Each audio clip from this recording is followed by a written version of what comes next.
Salam alaikum tout le monde. C'était mon là. Bi. Nous sommes déjà les bâtis dans la nouvelle de mon foyer fiou. Il y a une vidéo d'amener. Je n'ai pas la j'ai fait. Aucune vidéo est partagée. Aucun genre. Voilà ça m'a retenu manga c'est garage. Sabula. Mais n'a comment m'y faut. Mon ko be bela j'ai les gamins. Mon ko bela j'ai les fanala. Nouvelle mienne nation bi. Odi an balimakɛ an jɛɲɔgɔn an baarakɛ ɲɔgɔn min ye kuntogo ye ala ye ala jarabi bana na bana min kɛra kɛridimi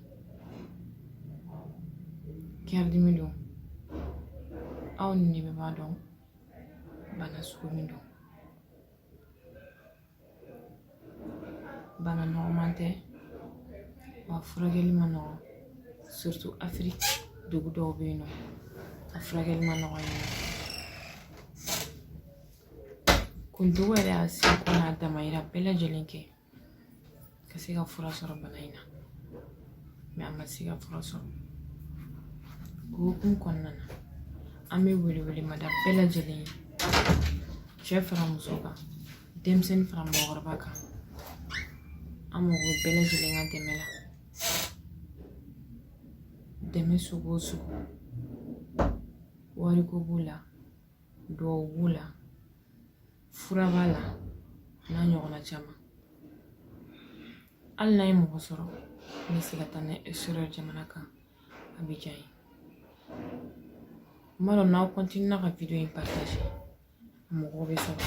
sabula mɔgɔw bɛ yen nɔ mun bɛ se ka taa n'a ye extérieur la ka furakɛ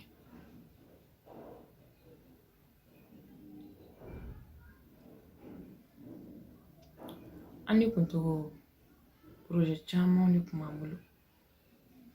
se ka baara caman kɛ ɲɔgɔn fɛ nka mɔgɔ b'a ta fɔ ala b'a ta kɛ bana in bɛna to projet ninnu caman bɛna ralentir dɔɔnin mɔgɔ o mɔgɔ ne de bɛ fɛ ka dɛmɛ lase a ma numéro bilalen bɛ yen nɔ a bɛ se ka numéro min wele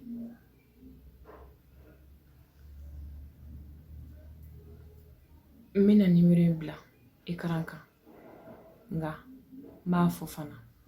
sabula mɔgɔ bɛ se ka ne ka video in ta ka taa bila n'aw ye dɛmɛ kɛ dɛmɛ tɛ se kuntogo yɛrɛ ma donc n bɛ numéro in fɔ ka tila k'a bila tuguni numéro in de ye +224 walima 00224 626 80 93 50 n bɛ segin a kan tuguni +224 walima 00224 626 80 93 50 o ye kuntogo min yɛrɛ ka Guinée jamana numéro ye i bɛ fɛ ka weleli kɛ yen nɔ walima ni mɔgɔ min bɛ Mali la walima ni bɛ yɔrɔ wɛrɛ i bɛ se ka tɛmɛ an ka groupe OK ɲɛmɔgɔba fɛ min ka numéro ye +223 78 92 91 78 n bɛ segin a kan tuguni +223 78 92 91 78 o y'ale ka numéro ye n bɛ segin k'a fɔ tuguni an mago bɛ bɛɛ lajɛlen ka dɛmɛ na a mana kɛ dɛmɛ sugu o sugu ye